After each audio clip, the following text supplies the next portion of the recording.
trao hết bao yêu thương vào tay người. Vì yêu anh tất cả chỉ vì yêu. Vì yêu nên em nguyện ngu ngốc tin vào những điều dối lừa mà anh đã hứa khi bên em.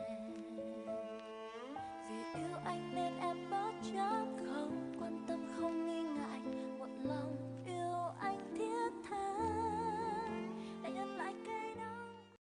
Vì yêu nên em nguyện trao hết bao yêu thương vào tay người. Vì yêu anh tất cả chỉ vì yêu.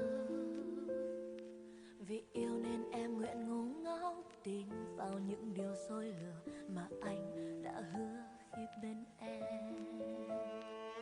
Vì yêu anh nên em bất chấp không quan tâm không nghi ngại, một lòng yêu anh thiết tha để nhận lại cây nắng.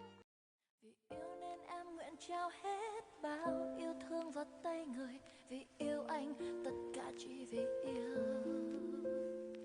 Vì yêu nên em nguyện ngu ngốc tin vào những điều dối lừa mà anh đã hứa khi bên em. Vì yêu anh nên em bất chấp không quan tâm không nghi ngại, một lòng yêu anh thiết tha để nhận lại cây nắng. Vì yêu nên em nguyện trao hết bao yêu thương vào tay người. Vì yêu anh tất cả chỉ vì yêu. Vì yêu nên em nguyện ngu ngốc tin vào những điều dối lừa mà anh đã hứa khi bên em. Vì yêu nên em nguyện ngu ngốc tin vào những điều dối lừa mà anh đã hứa khi bên em. Vì yêu anh nên em bất chấp không quan tâm không nghi ngại, một lòng yêu anh thiết tha để nhận lại cây nắng.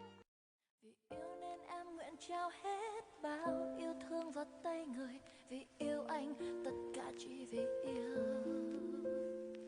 Vì yêu nên em nguyện ngu ngốc tin vào những điều dối lừa mà anh đã hứa khi bên em.